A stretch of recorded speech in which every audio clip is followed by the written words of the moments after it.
Do you feel like nothing matters? Here's why that's a good thing. The abyss and the canvas. Understanding and handling nihilism in your personal life. In an age of unprecedented information and cosmic perspective, it's not uncommon to be struck by a profound and unsettling question. What's the point? We can see our planet as a pale blue dot, suspended in a vast, silent universe. We understand the biological and chemical processes that constitute our existence. With the traditional anchors of religion, culture, and social structure losing their hold for many, we can be left feeling untethered, adrift in a sea of meaninglessness. This feeling, at its most intense, is the doorway to nihilism. Nihilism is more than just a passing mood of sadness or despair. It is a philosophical position that posits life is without intrinsic meaning, purpose, or value. While it can be a terrifying and paralyzing worldview, understanding it is the first step toward moving through it, not as an endpoint, but as a catalyst for creating a more resilient and personal sense of purpose. Part 1. What is nihilism? The term nihilism comes from the Latin nihil, meaning nothing. At its core, it is the rejection of established beliefs and values. While it can seem like a monolithic cloud of despair, it has several distinct forms. Existential nihilism. This is the most common form people grapple with. It is the belief that life has no inherent meaning or purpose. From a cosmic perspective, our existence is accidental, temporary, and ultimately inconsequential.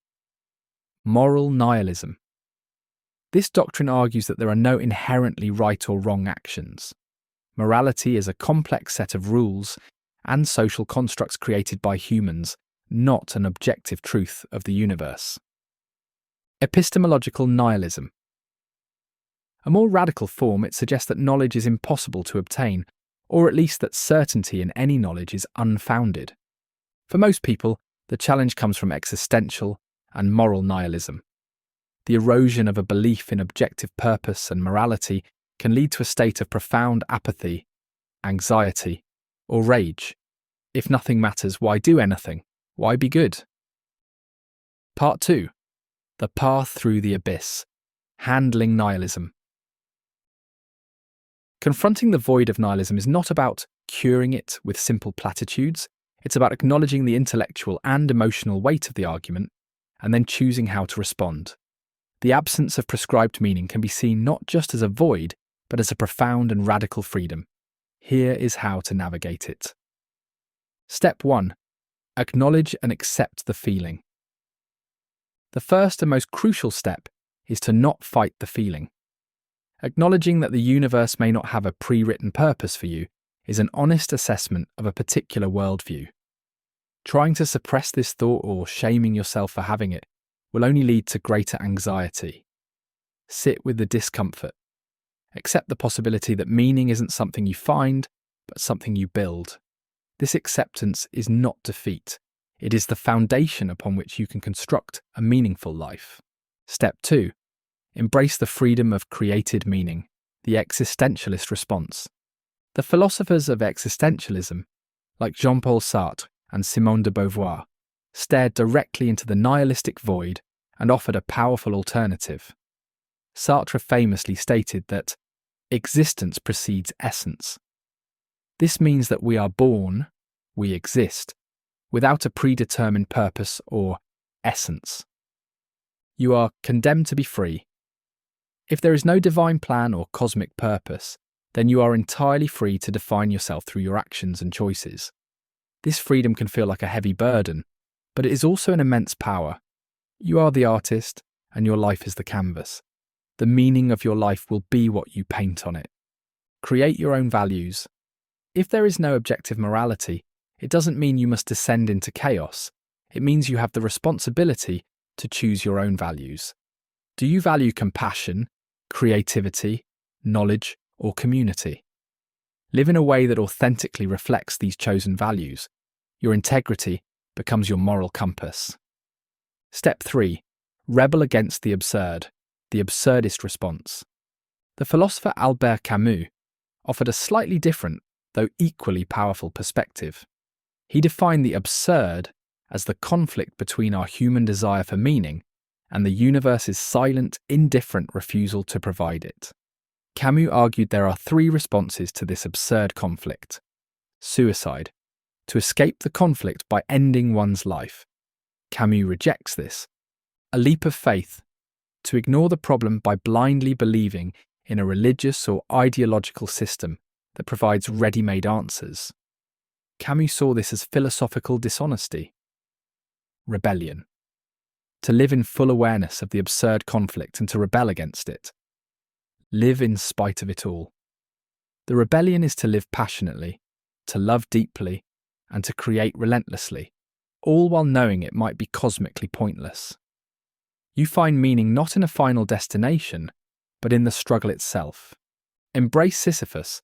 Camus uses the Greek myth of Sisyphus, who was condemned to forever roll a boulder up a hill, only for it to roll back down. Camus concludes, one must imagine Sisyphus happy. His happiness is found in the act of rebellion, in the scorn he shows his fate by fully embracing his task. Our meaning is found in defiantly rolling our own boulders every day. Step 4. Anchor yourself in the tangible.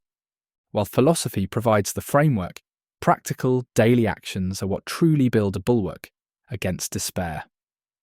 Connection. Meaning is rarely found in isolation. It is forged in the bonds we have with others, in friendship, family, and community. The love you give and receive is real. Even if the universe doesn't care, focus on nurturing these relationships. Contribution. Direct your energy towards something larger than yourself. This doesn't require changing the world. It can be as simple as helping a neighbour, volunteering locally, being a mentor, or even caring for a pet. Contribution creates a sense of purpose and utility. Engagement and flow.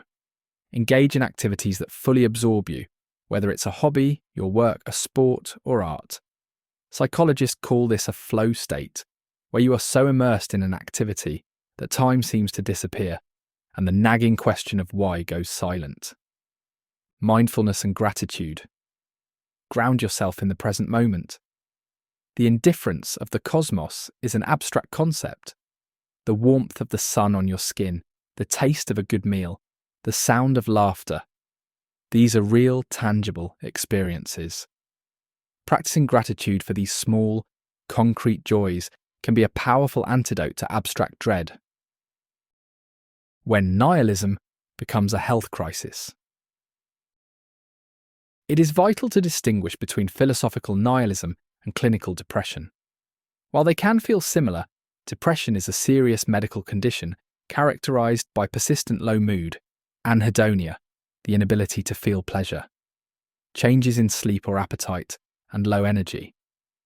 If your feelings of meaninglessness are overwhelming and prevent you from functioning in your daily life, it is essential to seek professional help from a therapist or counsellor. There is no shame in seeking support to navigate these complex and difficult emotions. In conclusion, nihilism is not a dead end. It is a stark, challenging, and ultimately liberating starting point. It clears the slate of prescribed meanings and invites you to become the author of your own. By accepting the void, embracing your freedom, and grounding yourself in the tangible, lived experience of connection and contribution, you can transform the abyss into a canvas, creating a life that is meaningful precisely because you chose to make it so.